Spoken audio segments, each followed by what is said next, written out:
Were there serial killers in ancient Rome? The Roman imagination was a crucible of order and chaos. On the one hand, the Pax Romana, the Roman peace, a sprawling empire bound by law, roads, and the unyielding logic of the legion. On the other, a darkness that seeped from the myths of the city's own blood-soaked foundation, Romulus slaying his brother Remus, the rape of the Sabine women, the lair of the she-wolf. We tend to think of the serial killer as a distinctly modern pathology. We give them names: Jack the Ripper, the Zodiac, the BTK killer. We dissect their psychology, trace their childhoods, and debate whether they are born or made. The term itself, serial killer, was coined only in the 20th century. So, to ask were there serial killers in ancient Rome, is to ask a question the Romans themselves would have found both familiar and profoundly alien. They had no word for it. But they had a name for the fear. This is the story of that fear. It is a journey through crime records, senatorial gossip, imperial biographies, and legal statutes.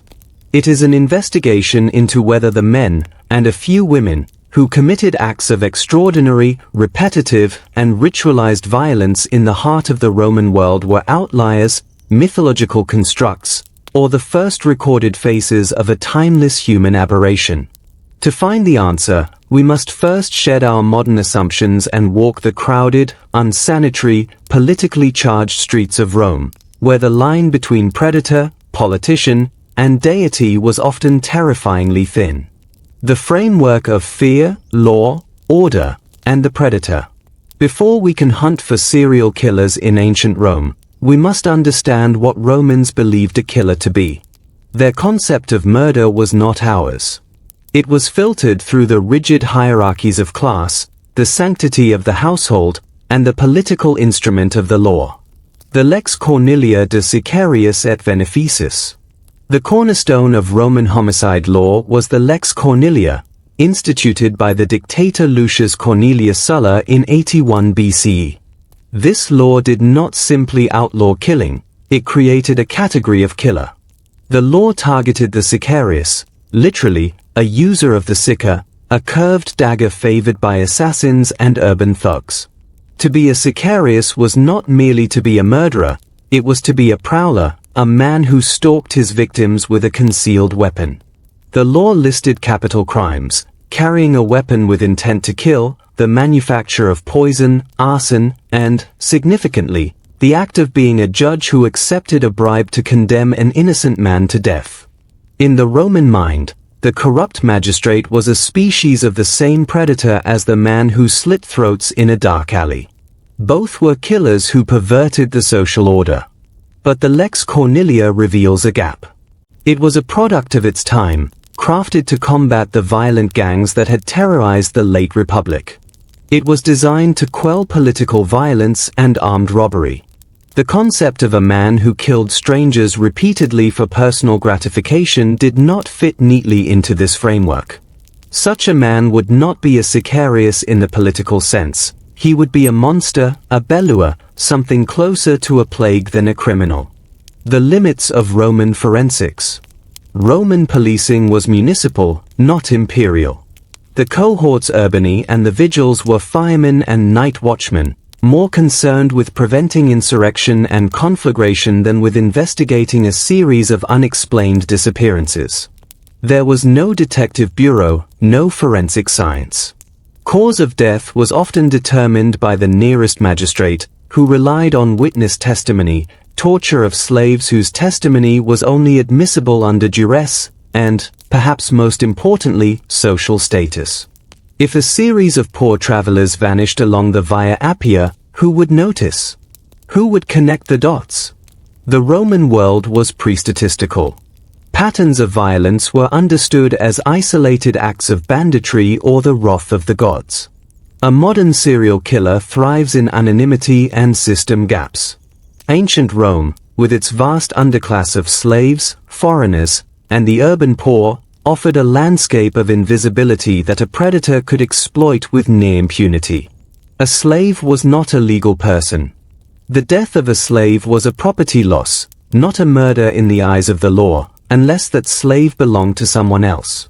This simple fact created a class of human beings who could be killed without the act even being legally defined as murder. This is the first and most crucial clue. If serial killers existed, their earliest victims were likely those who did not exist in the eyes of the law. The early republic, mythological monsters and political terror. The earliest recorded serial predators in Roman history are not found in legal documents but in the foundational myths that Romans told about themselves. These stories served as warnings about the nature of unchecked power and the monster that lurked beneath the toga. The first recorded predator? The historian Livy, writing in the 1st century BC, records a disturbing episode from the early republic, around 480 BCE. He mentions a man named Lucius Hostius. The details are sparse, but they are chilling. Hostius was a Roman knight who, according to Livy, was the first to commit the crime of stuprum, a broad term encompassing sexual deviance and corruption against freeborn boys. Livy writes that he was the first to pollute the Roman youth with his lust. The accusation is not merely of pedophilia but of a predatory pattern. He targeted freeborn Roman youth, a class that should have been sacralized and protected. His crimes were so egregious that when his slaves, perhaps seeking to curry favor or perhaps driven by a sense of justice, attempted to report him, they were dismissed. It was only after the scandal grew too great to ignore that Hostius was finally prosecuted and executed. Is Hostius a serial killer? Livy's account focuses on sexual predation, but the implication is clear. To pollute the youth was to destroy them, socially and possibly physically. The pattern of targeting a specific vulnerable demographic, the compulsive nature of his acts, and the eventual downfall due to the sheer scale of his crimes, all fit a profile. Livy presents him not as a criminal in the ordinary sense, but as a moral aberration, a monster who emerged from within the Roman aristocracy itself. He is a cautionary figure, a reminder that the greatest dangers to the Republic came not from foreign enemies, but from the perversion of its own citizens. The Bacchanalian Conspiracy 186 BCE. If Hostius was a singular monster, the Bacchanalian affair of 186 BCE revealed a fear of a networked, ritualized predator. The Senate, upon receiving a report from a concerned citizen, launched a massive investigation into the cult of Bacchus. The cult, which had spread from Greece, was accused of a litany of horrors. The consul, Spurius Postumius Albinus, described in a speech recorded by Livy that the cult was a front for systematic criminality. There was no wickedness, no deed of shame, that had not been practiced there. They committed murders, and if any bodies could not be disposed of, they pretended to throw them into a pit. They were not only for the corruption of the women and young men, but for the perpetration of every species of crime. The cult was accused of forging wills, poisoning family members, and kidnapping freeborn citizens for sexual slavery. The language used by the Senate was that of a coordinated criminal enterprise, a conspiracy connuratio against the state.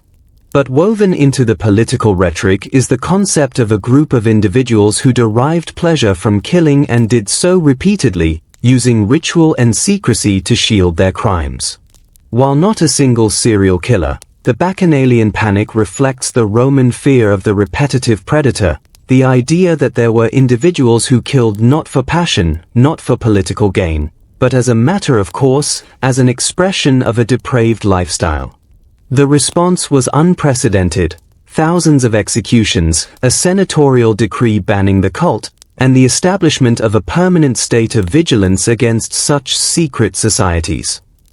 The Bacchanalian conspiracy shows that by the 2nd century BCE, the Roman state was capable of recognizing and ruthlessly suppressing what we might call organized serial predation. But what about the lone wolf? The late Republic, the era of the Sicarii. The 1st century BCE was a time of catastrophic violence. The social war, the civil wars of Marius and Sulla, the conspiracy of Catiline, and the rise of the triumvirates unleashed waves of sanctioned and unsanctioned killing. This was the age of the Sicarius, not a psychological serial killer, but a political one. Yet, in the chaos, the distinction blurs. State-sanctioned serial killing. Sulla, and later the second triumvirate Octavian, Antony, Lepidus, instituted the proscriptions, the posting of public lists of enemies of the state who could be killed by anyone, with their property forfeited to the state. These were not mere executions, they were bounties. Men hunted their neighbors, slaves their masters, sons their fathers.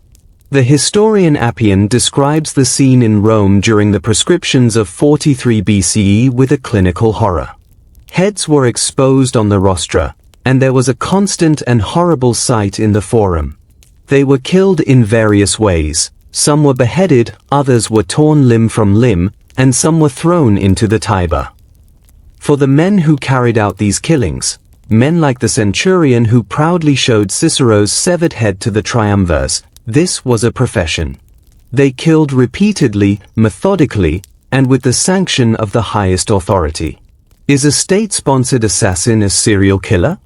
The modern term implies a psychological compulsion beyond the political. Yet, many of these proscription hunters were motivated by greed and sadism. They reveled in the power to kill with impunity. We see a glimpse of this in the career of Lucius Sergius Catilina, or Catiline. Before his famous conspiracy to overthrow the Republic in 63 BCE, Catiline was accused of a litany of murders. He was said to have killed his own brother-in-law, and to have murdered his first wife to make way for a more politically advantageous match. The orator Cicero, in his speeches against Catiline, painted him as a man surrounded by a coterie of hardened killers, men like Publius Cornelius Lentulus Sura and Cethegus, whom Cicero describes as possessing a madness and a lust for blood. Cicero's characterization of the Catilinarian conspirators is key. He uses the language of pathology. They are not just political enemies, they are men whose lives are defined by violence. Cethegus, Cicero says, was always with a sword in his hand. This suggests a man who was not merely a soldier or a politician, but one who was habituated to killing, for whom violence was a primary mode of interaction.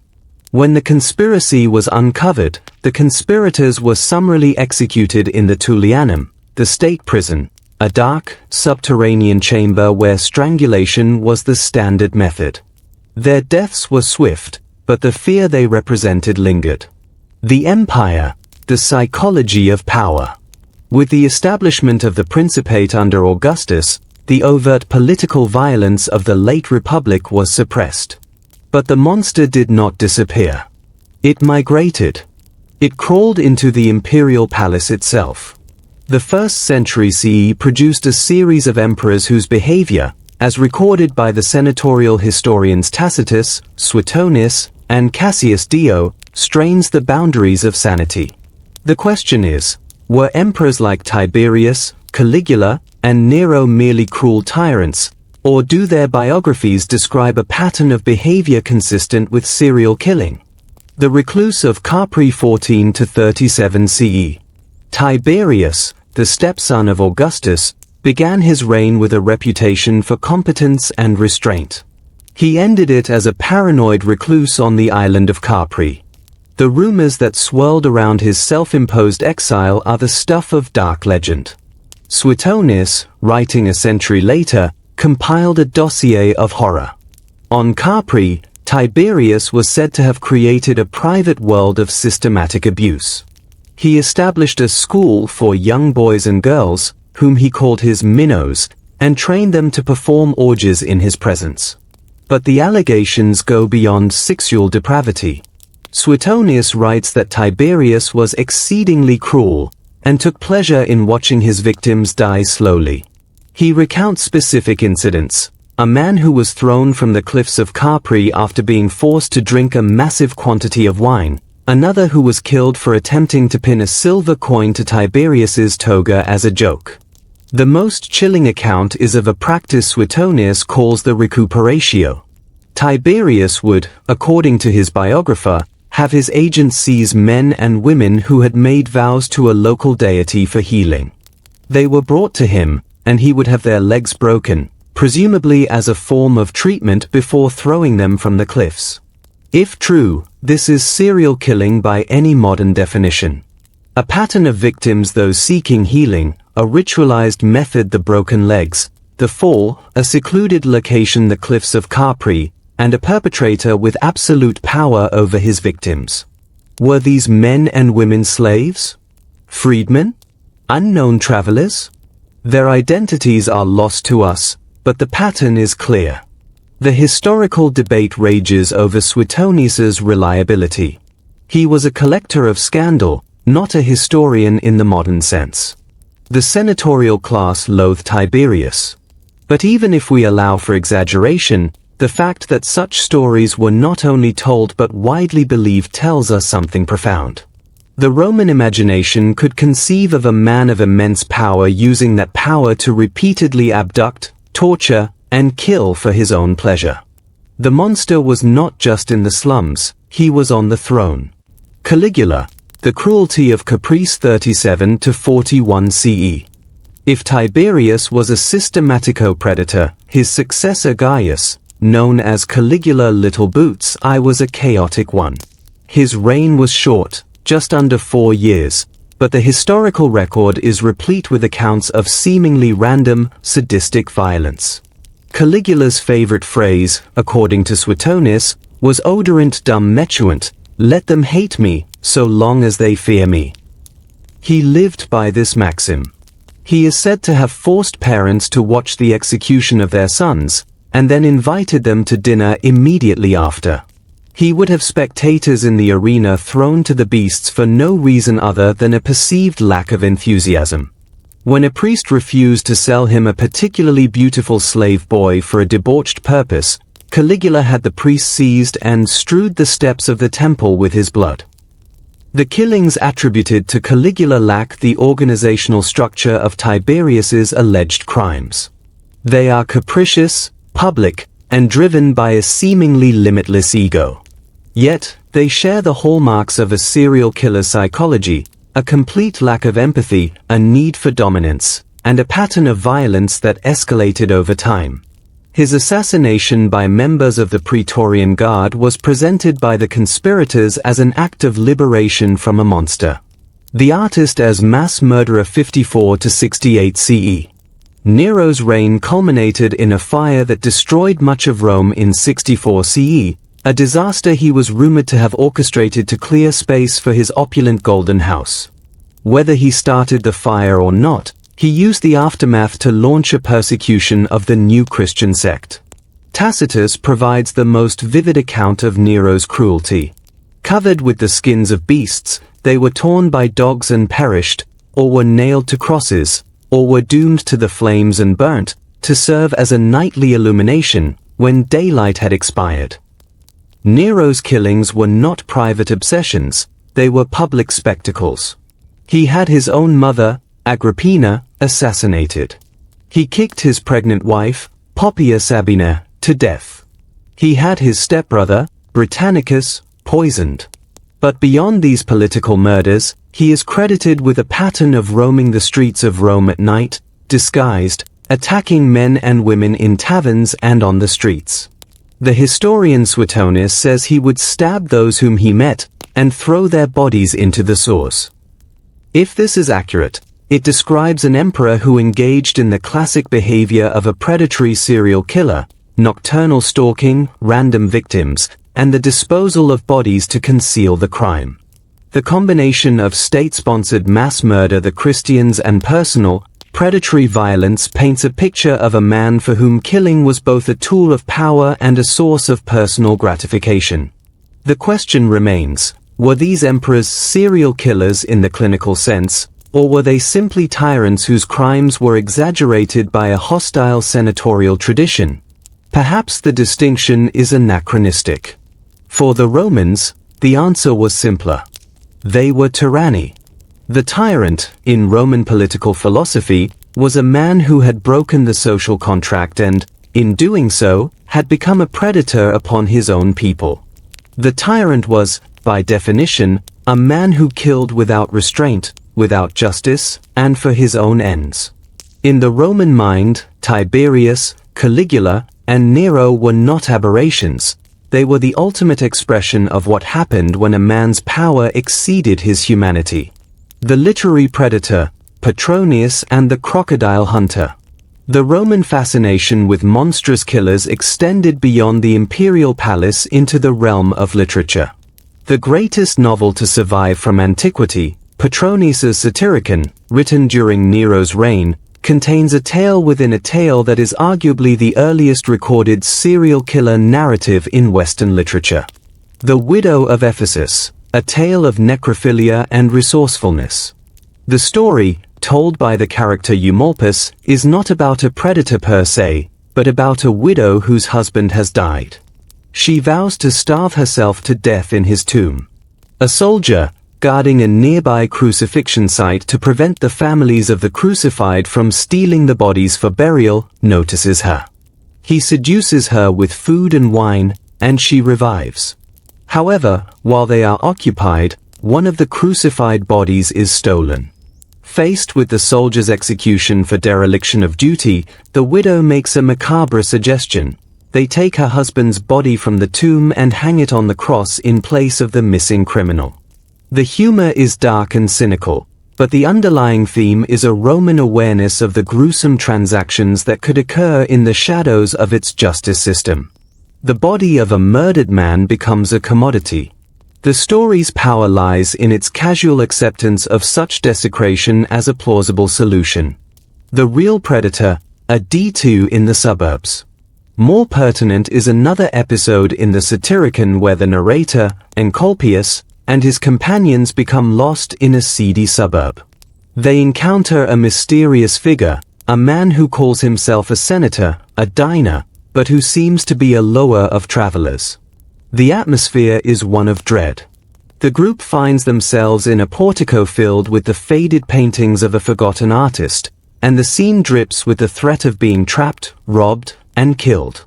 While the narrative remains comedic and satirical, it reflects a genuine fear. The fear of the corpo, the innkeeper who drugged and murdered his guests. The fear of the latro, the highwayman who stalked the roads outside the city walls. These were not abstract threats. The Roman landscape was dotted with places where a traveler could disappear. A papyrus from Roman Egypt, a police report from the 2nd century CE, records the case of a man named Isidorus who was accused of luring travelers to his house, murdering them, and stealing their belongings. He was eventually caught when one of his intended victims escaped and alerted the authorities. The report is bureaucratic and dry, but it is a real-world analog to the fear Petronius satirized, the predator who used hospitality as a trap. The difference between Isidorus and a modern serial killer is largely one of terminology and forensic classification. The female of the species, venefici and poison rings. If the male serial killer in Rome was often imagined as a Sicarius with a blade or a tyrant with absolute power, the female version was the venefica, a poisoner. Poison was considered a woman's weapon, a tool of stealth and deception, a way to kill that subverted the masculine ideal of open violence. The imperial poisoner. The most famous poisoner in Roman history is Locusta, a woman whose career spanned the reigns of Claudius, Nero, and Galba. She was, in effect, the first recorded professional serial killer. Tacitus, Suetonius, and Cassius Dio all mention her. She was an expert in toxicology, able to craft poisons of varying strengths and effects. Her career began under Emperor Claudius. She was already infamous for her skills when Agrippina, Claudius's wife, sought her help to murder her husband and elevate her son, Nero. Locusta provided the poison that was used to kill Claudius, likely a concoction placed on a plate of mushrooms. Under Nero, her services became indispensable. When Nero wanted to kill his stepbrother Britannicus, he turned to Locusta. Her first attempt was too slow, and Nero, impatient, berated her and demanded something more potent. Suetonius records the chilling scene. He had her scourged with her own hands, and threatened to put her to death unless she prepared a poison of the quickest and most deadly kind. She then made a mixture which caused death within a few hours. Locusta was not merely an accessory, she was a craftsman of death. She killed repeatedly, for hire, at the highest levels of power. Nero rewarded her with vast estates and a school where she could train students in her art. For a time, she was a celebrity serial killer. When Nero fell in 68 CE, the new Emperor Galba had Locusta arrested and executed. The manner of her death was deliberately ironic. She was led in chains through the city and then strangled, the same method of execution used for common criminals, a final degradation for one who had moved in imperial circles. Locusta's story reveals a sophisticated market for serial killing. Her clients were not random, they were political actors. But her own motivation remains obscure. Was she driven by profit, a sadistic compulsion, or a combination of both? Her willingness to perfect her craft, to experiment, and to teach others suggests a personality for whom killing was not merely a job but a calling. The poison rings of the late Republic. Long before Locusta, there were stories of aristocratic women who used poison as a systematic tool. In the 2nd and 1st centuries BC, a series of scandals rocked the Roman elite involving women accused of poisoning their husbands. One of the most famous was a woman named Sasha, the mother-in-law of the orator Cicero's client, Cluentius. Sasha was accused of a litany of crimes. She had poisoned one husband, driven another to suicide, and then attempted to poison her own son. Cicero's defense of Cluentius, though masterful, paints a portrait of a woman who used poison as a routine method of resolving personal conflicts. These cases often involved multiple victims. Women like Sasha, if the accusations were true, were not killing for political power in the way Locusta did. They were killing for inheritance, for revenge, or to remove obstacles to their desires. They operated within the household, targeting family members and dependents. Their patterns, a series of suspicious deaths, access to the victims, a motive of personal gain, would today be investigated as cases of serial murder by poisoning. The spectacle of death, the arena and the punishment. The Roman attitude toward killing was paradoxical. The state itself was the largest purveyor of repetitive, ritualized killing in the ancient world. The games in the Colosseum and amphitheaters across the empire were public festivals of death. Condemned criminals were thrown to beasts, forced to fight as gladiators, or subjected to elaborate mythological executions damnatio ad bestias where they were dressed as characters from myth and killed in gruesome tableaus. The execution as public service. To the Roman mind, these killings were not crimes, they were justice. They were a spectacle that reinforced social order. The condemned were seen as enemies of the state, outlaws who had forfeited their humanity. The line between executioner and serial killer, however, could become blurred. Who was the executioner who killed day after day in the arena? He was a state functionary, but did he enjoy his work? Did he take it home with him? We have no record of an executioner becoming a rogue predator, but the psychological landscape is suggestive. The Roman world desensitized its citizens to violence in a way that is difficult for us to comprehend. To see a man torn apart by lions was entertainment. To watch a bestiarius, a beast fighter, dispatch a condemned prisoner was a lesson in the power of Rome. The case of the bestiarius. Consider the bestiarii, men who fought wild animals. Some were condemned criminals, but others were professionals. They killed repeatedly. Did any of them, after their contract was up, become a predator on the streets? There is no direct evidence, but the possibility is a dark undercurrent of the Roman world. The same skills, the knowledge of how to subdue a human, the use of weapons, the lack of empathy required to kill in public, could be turned to private ends. The historian Christopher Furman, in his work on Roman policing, notes that the empire was rife with bandits who were often ex-soldiers or gladiators, men who had been trained in violence and then left without a place in peacetime society. The late empire, hunting the monster. As the empire shifted toward Christianity and the rule of law became more codified, the legal and social framework for dealing with repetitive predators began to change. The Codex Theodosianus 5th century CE and the Codex Justinianus 6th century CE contain increasingly severe laws against malefici, evildoers, and latrones, bandits. The case of the circumcellunes. In North Africa in the 4th century CE, a phenomenon arose that defies easy categorization, the circumcellunes. They were bands of radical Christian extremists who roamed the countryside, attacking pagan temples, forcing debtors to release their slaves, and, most notoriously, seeking martyrdom by attacking armed travelers or demanding that passers-by kill them. If no one would oblige, they would commit suicide by throwing themselves from cliffs. This was not serial killing in the classic sense, but it was a form of organized, repetitive violence driven by a distorted ideology. The Catholic Church and the Roman state saw them as terrorists. Their violence was indiscriminate, and they were responsible for the deaths of many who were simply in the wrong place at the wrong time. The monster as anti-hero. By the 5th century, as imperial authority waned, figures like the legendary Latro became folk heroes. The story of the bandit Bulla Felix, who operated in Italy during the reign of Septimius Severus 193–211 CE, was recorded by Cassius Dio.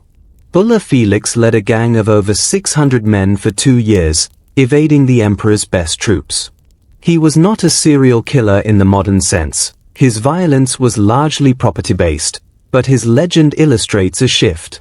He was a predator, but he was also celebrated by the common people for his cleverness and for robbing the rich. The line between monster and hero was becoming blurred. Echoes in the Eternal City. We return to our central question: were there serial killers in ancient Rome? If we demand the full modern profile, the FBI's triad of childhood warning signs, the cooling-off period, the signature, the ritual, we will not find it. The Romans did not leave us psychological profiles. They left us satire, political invective, legal codes, and the dry records of bureaucrats. But if we define a serial killer as a person who kills 3 or more people in separate events with a cooling-off period, driven by psychological compulsion rather than direct material gain or political ideology, then the answer is almost certainly yes. We see it in the vague but persistent stories of men like Lucius Hostius, who polluted the Roman youth. We see it in the political rhetoric of Cicero, who described men like Cethegus as being so habituated to violence that they were indistinguishable from assassins. We see it in the biographies of emperors like Tiberius on Capri, systematically torturing and killing those who came to him for healing. We see it in the career of Locusta, the professional poisoner who perfected her craft over decades, killing for hire but perhaps also for pleasure.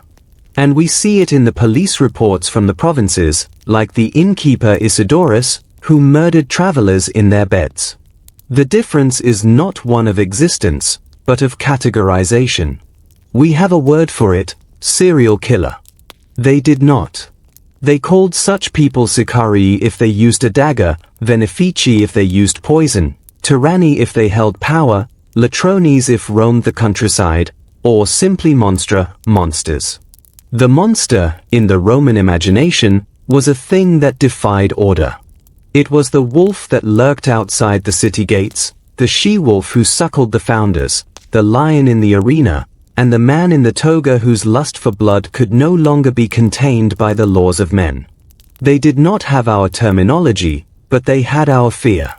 They knew that the most dangerous predator was not the beast in the wilderness, but the one who walked the forums, attended the games, and smiled from the imperial palace. They knew that the capacity for extraordinary, repetitive violence was not a modern invention, but a shadow that has followed human civilization from its very beginning. In the end, the Roman response to the serial predator was not so different from ours. They hunted them, they executed them, they told stories about them to warn their children, and they passed laws in the vain hope that the law could contain the darkness within. The she-wolf that founded Rome was a creature of myth, a beast who nurtured. But the wolves within, the monsters of the humankind, were real. They walked the cobblestones of the eternal city, and in their wake, they left only silence, the fading echo of a scream in a dark alley, and a lesson that history has taught us again and again: the monster is not a product of any single age. He is a permanent resident of the human soul. And in Rome, as now, his name was Legion. The invisible victim, slaves, and the economics of murder. To understand the true scale of predatory violence in ancient Rome, we must abandon the legal fiction that all human life was equally protected. The Roman state, for all its sophisticated jurisprudence, operated on a foundational hierarchy of personhood. At the top stood the civis Romanus, the Roman citizen, protected by the full weight of the law. At the bottom, constituting perhaps 1/3 of the population of Italy and a significant percentage of the empire, stood the servus, the slave. A slave was not a person. He was res, a thing. A chattel. The Lex Aquilia, the foundational Roman law on property damage, provided remedies for the wrongful killing of a slave, but these remedies were owed to the slave's owner, not to the slave. The killing of a slave was not murder, it was property damage, a tort to be compensated with monetary damages. If the slave was killed by his own master, there was often no recourse at all. The master possessed dominium, absolute ownership, which included the power of life and death, ius vitae necisque, over his household. This legal reality created a vast population of potential victims who, in the eyes of the law, did not exist as victims at all. For a predator with a taste for killing, the slave population was a playground. The case of Vedius Pollio, the sadist as patrician. The most infamous example of this dynamic is Vedius Pollio, a wealthy equestrian and friend of the Emperor Augustus. Pollio is remembered for one thing: his lampreys. In his sumptuous villa near Naples, Pollio maintained a vast fish pond stocked with Murray eels, murini. These were no ordinary fish. Pollio trained his eels to feed on human flesh. According to the elder Seneca and Cassius Dio, Pollio would punish slaves who displeased him, for breaking a dish, for serving his wine too slowly, for any perceived slight, by throwing them into the eel pond. The slaves would be torn apart alive, devoured by the creatures their master had conditioned to associate human prey with feeding time. The story reaches its climax during a dinner party attended by Augustus himself. A young slave boy dropped a crystal goblet. Pollio, enraged, ordered the boy thrown to the eels. The boy fell to his knees before Augustus, pleading not for his life, but for a more dignified death, a swift execution, perhaps, rather than being devoured alive. Augustus was horrified. He ordered the boy released and, in a gesture that shocked the assembled guests, commanded that all of Pollio's crystal be smashed. He then had Pollio's eel ponds filled in. But note, Augustus did not punish Pollio. He did not charge him with murder. The crime was not the killing of slaves. That was, legally, no crime at all. The crime was the vice of crudelitas, excessive cruelty. Pollio's transgression was not against the slaves he murdered, but against the norms of aristocratic restraint. He had been too cruel, too public in his sadism, and had embarrassed the emperor. How many slaves died in Pollio's eel pond before Augustus intervened? The sources do not say. But the pattern is unmistakable: a wealthy, powerful man, acting repeatedly, using a ritualized method, the eel pond, targeting a vulnerable population, his own slaves, and deriving pleasure from the act of killing.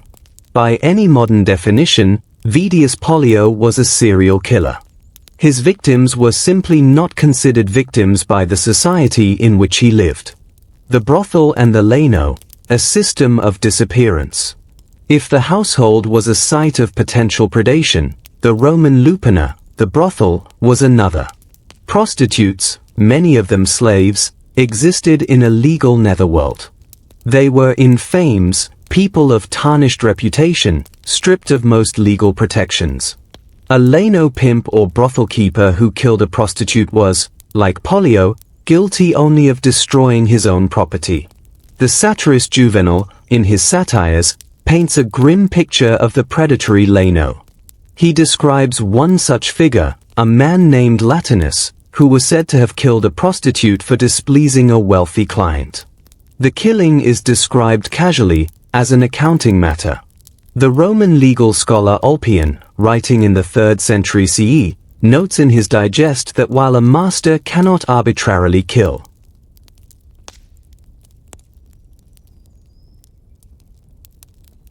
his own slave without cause, a moral, not legal, prohibition under the later empire, the killing of a slave by anyone else was a property crime, not a capital one. This created a perverse economy of murder. A slave could be killed with impunity if the killer could afford to compensate the owner. For a predator with sufficient wealth, the price of a human life was simply the market rate for a slave. This is not speculation. A Roman legal text from the 2nd century CE discusses the case of a man who habitually killed his own slaves. The jurist notes that while this is morally reprehensible, the master's dominium is absolute. It was only under the Christian emperors, in the 4th century CE, that the killing of one's own slave was finally classified as homicide. The insular, the predator among the poor. For the urban poor, freeborn citizens living in the crowded, fire-prone insular apartment blocks of Rome, the threat of violence was constant, but the threat of being forgotten was even greater. If a poor man disappeared, who would notice? Who would investigate? The vigils were concerned with fire. The cohorts urbani were concerned with riots. A missing plebeian was a matter for his family, if he had one, and no one else. The sica, the curved dagger that gave the sicarius his name, was the weapon of the urban predator. These were not always political assassins. The historian Sallust, writing about the Catilinarian conspiracy, describes a class of men in Rome who were professional killers. There were many others in the city who were accustomed to commit murders and plunder. These men, he says, were drawn from the desperate and the depraved. They killed for hire, for revenge, and, one suspects, for the thrill of it. We have no dossier of such a man. No one wrote their biography. They are ghosts in the historical record.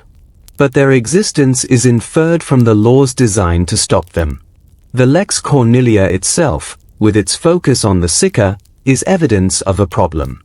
The repeated sumptuary laws attempting to ban the wearing of daggers in the city are evidence of a problem. The fact that Augustus felt it necessary to create the cohorts urbani as a paramilitary police force is evidence of a problem. The problem was predatory violence, committed repeatedly, by individuals who operated in the shadows of Roman society. Beyond the city, the predators of the provinces. Rome was the heart of the empire, but the provinces, Gaul, Spain, Asia Minor, Egypt, Judea, were its body. And in the body, the predators multiplied. The further one traveled from the center of imperial power, the thinner the veneer of Roman law became.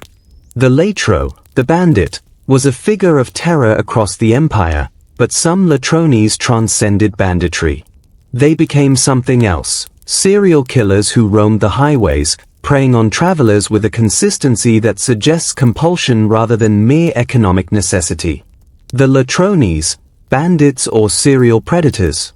Roman law distinguished between the fur thief and the latro bandit. The latro was a man of violence, one who operated with armed force. The latro was a figure of Roman nightmares. The countryside was not safe. The Roman road network, so celebrated for facilitating trade and communication, also facilitated the movement of predators. The Greek orator Dio Chrysostom, writing in the 1st century CE, describes the terror of traveling through the mountains of Cilicia, a region infamous for banditry. He speaks of inns that were traps, of travelers who were murdered for their sandals, of bodies left unburied along the roadside. He does not name a specific serial killer, but he describes a system, a landscape, where predation was endemic. But there are specific cases. In the 2nd century CE, the Emperor Hadrian, during his travels through Judea, is said to have personally hunted down a bandit chief named Eleazar. Eleazar had, according to the Historia Augusta, terrorized the countryside for years, killing travelers and evading capture by hiding in a network of caves. His method was consistent: ambush, robbery, and murder. His victims were legion. When Hadrian finally captured him, he was not merely executed. His legend was used as propaganda to demonstrate the emperor's personal commitment to justice. The most detailed account of a provincial serial predator comes from Roman Egypt, where the dry climate has preserved papyrus documents that offer a glimpse into the daily workings of Roman law. Among these is a fascinating dossier from the 2nd century CE concerning a man named Isidorus, whom we briefly mentioned earlier. The papyrus evidence, Isidorus and the Inn of Horrors.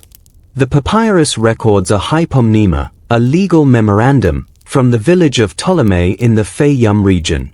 The complaint, filed by a man named Protarchus, alleges that a certain Isidorus, who operated a carpalaeon, a tavern or inn, had been systematically murdering his guests.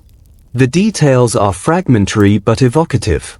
Protarchus claims that Isidorus, with the assistance of his wife and a slave, would drug travelers who stopped for the night, rob them, and then dispose of their bodies in a nearby marsh.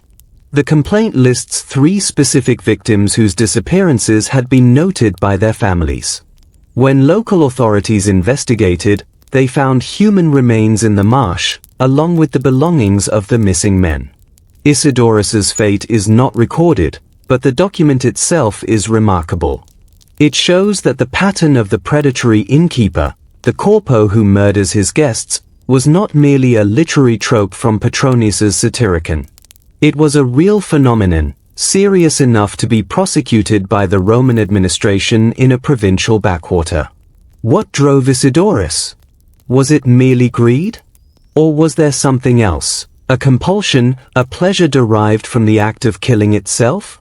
The papyrus does not say. But the pattern of multiple victims, the method drugging followed by killing, the location a place of transition where victims were isolated from their community, and the disposal site the marsh all align with the classic profile of a serial predator. The mountains of Crete, the Dictina cult and human sacrifice. Beyond the reach of Roman law, in the mountains of Crete, the old ways persisted. The island had a long history of banditry and ritual violence. The geographer Strabo, writing in the 1st century CE, notes that the Cretans were notorious for their latrocinium, their practice of banditry, which they considered an honorable pursuit. But there are darker hints. The Roman author Pausanias, in his description of Greece, recounts a disturbing practice associated with the cult of Dictina, a Minoan goddess whose worship persisted into the Roman period. He claims that on the summit of Mount Titaros, there was a sanctuary where, annually, a young man was sacrificed. The method was brutal. He was led to the edge of a cliff and thrown into a chasm. Was this a survival of ancient human sacrifice, or was it in the Roman period a form of serial ritual? Murder? The Roman authorities, though generally tolerant of local cults, were suspicious of any practice that involved the killing of humans. The Emperor Tiberius, who retired to Capri, was known to have taken a personal interest in suppressing human sacrifice in Gaul and North Africa. The Druids, with their reported practice of human sacrifice, were targeted by Augustus and Tiberius. The message was clear: the empire could tolerate many gods, but it could not tolerate the systematic killing of its subjects, even in the name of religion. Yet, the very existence of these reports, the Druids, the Cretan cliff, the Bacchanalian accusations, suggests that the Romans themselves recognized that some forms of repetitive, ritualized killing were not merely criminal but sacrilegious. They were the acts of a monster wearing the mask of a priest. The magician and the murderer, beneficium and ritual killing. The Roman world was saturated with magic. Spells, curses, and potions were a part of daily life. But there was a dark intersection where magic met murder, where the beneficus poisoner and the maleficus evildor became something more, a ritual killer who used death as a tool of supernatural power. Apuleius and the charge of beneficium. The most famous trial involving accusations of ritual murder is that of Apuleius, the philosopher and author of the Golden Ass, in the 2nd century CE. Apuleius was accused by the family of his wealthy wife, Pudentilla, of having used beneficium, a term that encompassed both poisoning and magical murder, to seduce her and gain control of her fortune. The charges against Apuleius were detailed and lurid. He was accused of having procured a certain species of fish known for its narcotic properties, of having prepared love potions, and, most gravely, of having performed nocturnal rituals that involved the killing of a young boy. The prosecution claimed that Apuleius had used the boy's entrails for divination, a practice known as anthropomancy, divination by human sacrifice. Apuleius, in his surviving defense speech, the Apologia, vehemently denies the charges. He mocks his accusers, pointing out the absurdity of the claims. He notes that if he had indeed killed a boy, where was the body? Where were the witnesses? He turns the accusation back on his accusers, suggesting that they are the ones who have engaged in magical practices. What is significant for our purposes is not whether Apuleius was guilty, but that the accusation itself was plausible. The Roman public and the Roman legal system accepted the possibility that there existed individuals, malefici, benefici, who killed repeatedly as part of a magical or ritual practice. The accusation of anthropomancy was a serious one, and it carried the death penalty. The lead curse tablets, evidence of targeted malice. Archaeology has provided a more concrete, if chilling, form of evidence for the intersection of magic and murder, the depictions, or curse tablets. Hundreds of these lead tablets have been found across the Roman world, deposited in graves, wells, and sacred springs. They contain curses directed at specific individuals, charioteers, lovers, business rivals, thieves. Most curse tablets simply ask the gods to incapacitate or harm the target. But some are more explicit. A tablet from Britain, dating to the 2nd century CE, asks the goddess Sulis Minerva to visit death upon a man who stole a cloak. Another from North Africa calls for the destruction, dissolution, and death of a named individual. Were the individuals who commissioned these curses killers? Not directly. They paid a practitioner, a magus, to perform the ritual. But the magus was a figure who inhabited a liminal space between priest, healer, and murderer. Some magi specialized in nekidaemons, the summoning of the spirits of the dead. This often involved the procurement of human remains, bones, skulls, or, in the most extreme cases, the murder of a living person to create a fresh corpse whose spirit could be bound to the magician's will. The Roman state took such practices seriously. The Emperor Constantine, in the 4th century CE, issued a law that specifically outlawed the consultation of magi, haruspices, and astrologi, but also those who, through the practice of lethal rites, attempt to harm the lives of the innocent. The law refers to beneficium in its most literal sense, the use of poison and magical arts to kill. The fact that such laws were repeatedly reissued suggests that the practice persisted. The case of the Puri in the Subura. The Roman satirist Juvenal, in his satires, mentions a disturbing practice in the slums of the Subura, the red light district of Rome. He describes magi who would kidnap young boys, murder them, and use their entrails for divination. He writes of boys whose entrails are examined by the wizards of the Subura, who stop at nothing. Juvenal is a satirist, prone to exaggeration. But again, the exaggeration is based on a perceived reality. The Roman imagination could conceive of a class of predators who killed children for magical purposes. These predators, if they existed, would be serial killers by any definition. They targeted a specific vulnerable population: children, often slaves, or the poor. They killed repeatedly, and they did so for a purpose that was, in their own minds, rational and powerful. The psychology of the Roman predator: ambition, cruelty, and the monstrous mind. How did the Romans themselves understand the mind of the repetitive killer? They did not have the language of psychopathy, sociopathy, or narcissistic personality disorder. But they had a rich vocabulary for human vice, and they understood that some men were driven by forces beyond ordinary greed or political ambition. The vice of cruelty. The central concept for understanding the Roman predator is crudelitas, cruelty. This was not a legal term but a moral one. Crudelitas was the vice of taking pleasure in the suffering of others. It was the quality that made a master like Vedius Pollio, an emperor like Nero, or a bandit like Eleazar monstrous. The philosopher Seneca, in his essays on anger and mercy, dissects the nature of crudelitas. He argues that cruelty is not a passion like anger, which can be justified in some circumstances. Cruelty, he says, is a sickness of the soul, a condition in which the desire to inflict suffering becomes an end in itself. He writes, "Cruelty is a vice of the mind that delights in the most extreme punishments." Seneca identifies the root of cruelty as fear.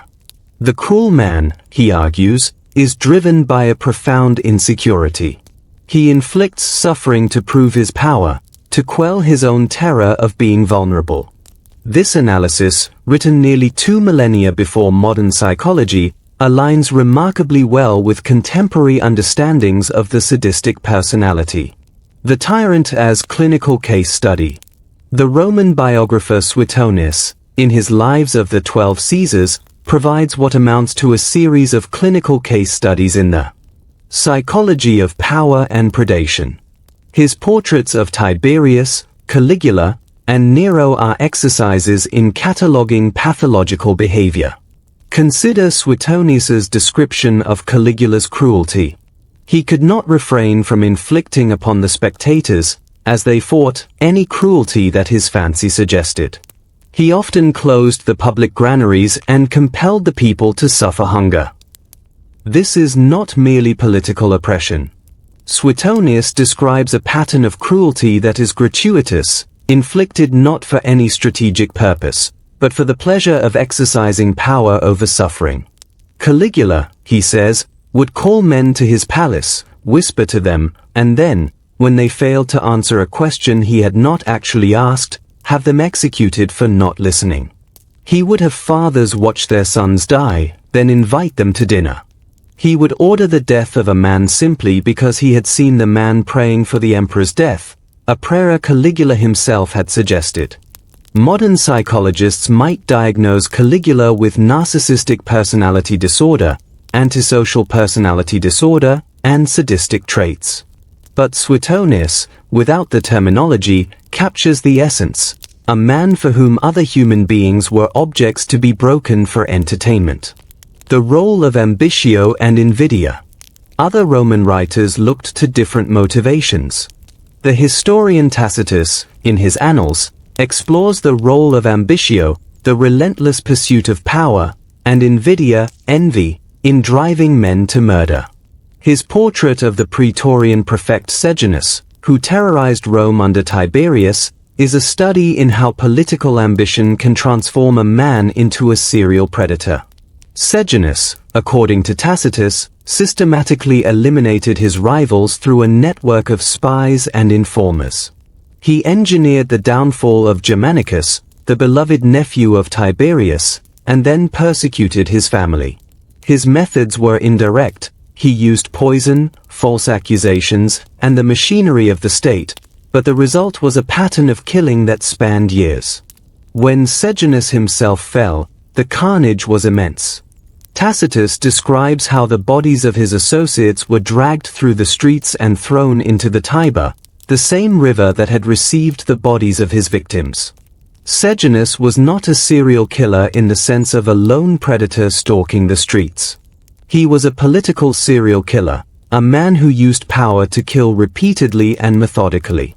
The distinction between the political predator and the psychological predator was, in Rome, often indistinguishable. The Christian response, redefining the monster.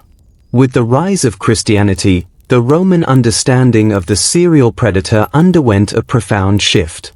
The Christian worldview introduced new categories: sin, demonic possession, and the sanctity of all human life, including the slave and the poor. The Church Fathers on cruelty. The Church Fathers, men like Tertullian, Cyprian, and Augustine, condemned the Roman practice of gladiators in the strongest terms. They saw the games, the persecution of Christians, and the casual violence of the Roman household as manifestations of demonic influence. Tertullian, in his De Spectaculis on the shows, condemns the games as a school of cruelty. He argues that those who take pleasure in watching men die become habituated to violence, and that this habituation leads to a society where killing is normalized. He writes, "The same man who takes pleasure in the blood of gladiators will not hesitate to shed the blood of his fellow man." This is an early articulation of what we might call the copycat or desensitization theory of serial violence. Tertullian understood that the Roman love of spectacle violence created an environment in which predatory behavior could flourish. The Vita Antonii and the demonization of the predator. The 4th century CE Vita Antonii Life of Antony, written by Athanasius of Alexandria, presents a new way of understanding the predator. In this text, the desert monk Antony is tormented by demons who take the form of wild beasts, gladiators, and bandits. The demons are the true source of violence in the world. The Latro, the Sicarius, the Veneficus, they are not merely men with flawed characters, they are men possessed by demons. This demonological framework would persist for centuries.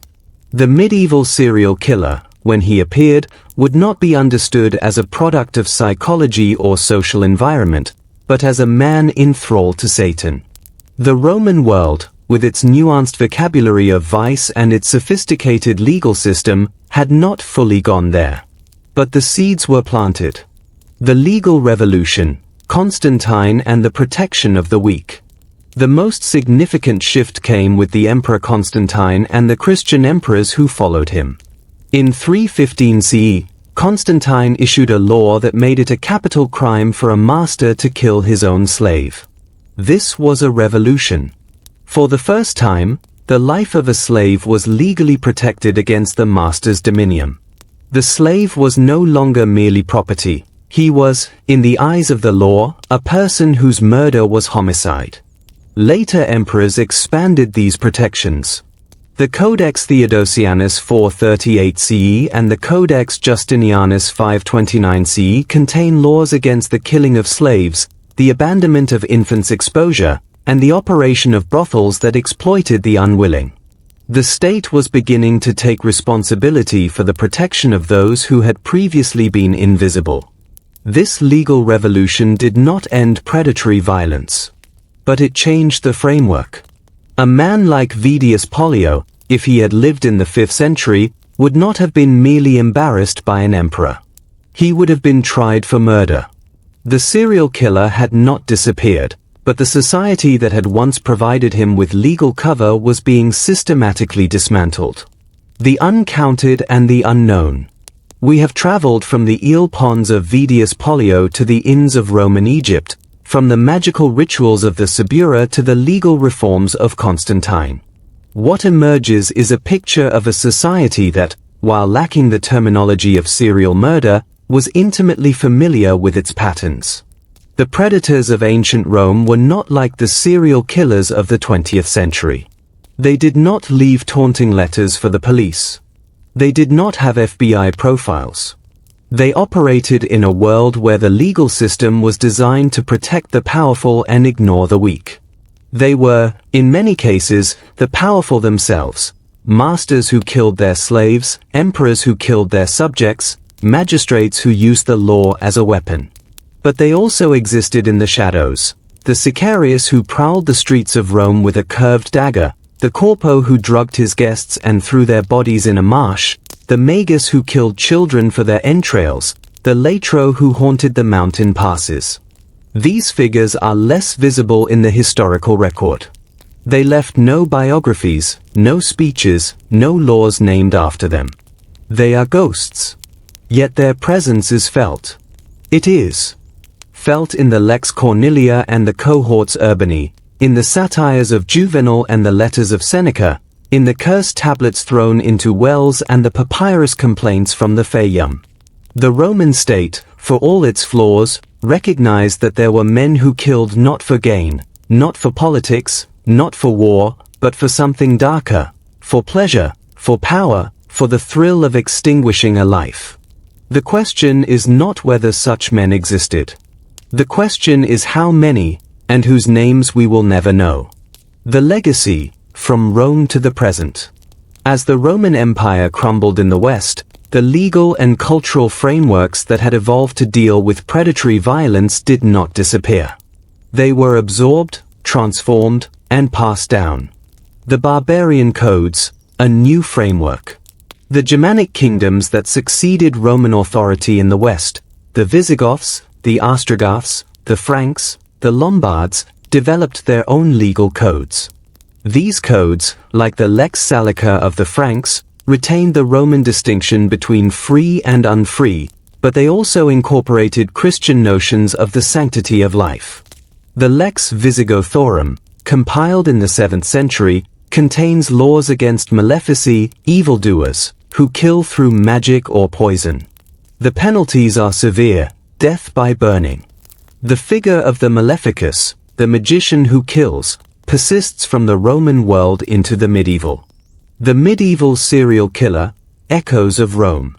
When we encounter the first serial killers of the medieval period, men like Gilles de Rais in 15th century France, who was accused of murdering hundreds of children in ritualistic fashion, we see echoes of the Roman past. De Rais was a nobleman, a man of immense power, who preyed upon the vulnerable peasant children and whose crimes were eventually uncovered not by a detective force but by the church, acting on rumors. The pattern is familiar: power, vulnerability, compulsion, and a society that initially refuses to see. The Roman world had given us this template centuries before. The historiographical debate: were they or weren't they? Modern historians remain divided on the question of serial killers in ancient Rome. Some, like the German historian Wolfgang Kunkel, argue that the Roman legal system was so focused on political crimes that it simply did not see the kind of psychological predator we recognize today. Others, like the British historian Mary Beard, suggest that the stories of Tiberius on Capri and Caligula's cruelties are so colored by political bias that we cannot trust them as evidence of serial predation. A third school, represented by scholars like Christopher Furman and Thomas Grunewald, argues that the Latrones, the bandits, were the true serial killers of the Roman world. They argue that the distinction between the bandit who kills for profit and the bandit who kills for pleasure is a modern one, and that many Latrones developed patterns of violence that were driven by psychological compulsion. What is clear is that the category is modern. The Romans did not have a word for serial killer because they did not conceptualize the phenomenon in the way we do. They conceptualized it through the lens of crudelitas, tyrannis, latrocinium, and veneficium. They saw the acts, but they explained them differently. The lessons of Rome for the modern world. The study of violence in ancient Rome is not merely an antiquarian exercise. It offers profound lessons for the modern world. First, it shows that the legal framework for dealing with predatory violence is not neutral. When the law deems certain lives unworthy of protection, slaves, the poor, the outsider, it creates a landscape in which predators can operate with impunity. The Roman dominion over slaves created a vast population of invisible victims. Modern societies that fail to protect the vulnerable, the homeless, the sex worker, the undocumented immigrant, risk creating the same conditions. Second, It shows that power is the great enabler of serial predation. The emperors, the magistrates, the wealthy masters, they were the ones who could kill with impunity. The modern equivalent is not the lone predator stalking the streets, but the corporate executive who cuts corners on safety, the state official who tortures prisoners, the military commander who orders the killing of civilians. The Roman tyrant is not a relic, he is a warning. Third, it shows that the human capacity for cruelty is not a modern invention. The Romans were not more cruel than we are, nor were they more innocent. They grappled with the same darkness that we grapple with. Their monsters wore togas and sandals, ours wear suits and sneakers. But the monster is the same. The wolves are still with us. The she-wolf of the Roman myth was a mother, a nurturer, a symbol of the city's wild and violent origins. But the wolves that stalked the Roman imagination, the wolves that lurked in the alleys of the Subura, in the eel ponds of Vedius Pollio, in the imperial palace on Capri, in the mountain caves of Judea, were something else. They were the wolves within. The question, were there serial killers in ancient Rome, ultimately forces us to confront a deeper question. What is a serial killer? Is it a modern phenomenon, born of urbanization, mass media, and the breakdown of community? Or is it a timeless expression of a particular kind of human darkness, a darkness that finds expression in every age, in every culture, wherever power is unchecked and vulnerability is ignored? The evidence from ancient Rome suggests the latter. The names change: Hostius, Catiline, Pollio, Locusta, Isidorus, Eleazar, but the pattern remains. A predator identifies a vulnerable population. He develops a method. He kills repeatedly. He derives pleasure or a sense of power from the act. He evades detection until his pattern becomes too large to ignore. The Romans did not have our terminology. They did not have our forensic science. They did not have our psychological profiles. But they knew. They knew that there were men and women who walked among them who were not merely criminals, but monsters. They knew that the monster was not a myth. The monster was real. And the monster, in the end, was not the beast in the arena. It was the man in the toga who watched the beast tear apart his victim and smiled. The wolves of Rome are long dead.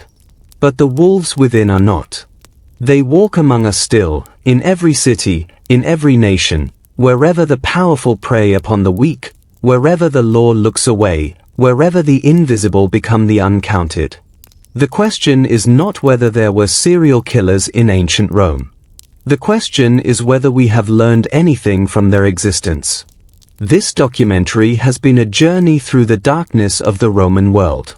It has explored the legal frameworks that enabled predation, the literary records that preserved the memory of monsters, the archaeological evidence of magic and murder, and the philosophical attempts to understand the mind of the cruel. We have seen that the serial killer is not a modern invention. He, and sometimes she, is as old as civilization itself. The Romans knew him as the Sicarius, the Veneficus, the Latro, the Tyrannus. They feared him, they hunted him, they told stories about him to warn their children. And they failed to stop him. As we fail, in our own age, to stop the predators who walk among us. Perhaps the greatest lesson of ancient Rome is this: the law alone cannot stop the monster. Only a society that refuses to look away, that refuses to countenance cruelty, that insists on the sanctity of every human life, only such a society can hope to diminish the darkness. The wolves are still with us. But so is the she-wolf of the myth, the mother, the nurturer, the one who protects. Which wolf we choose to feed is, and always has been, the question that defines us.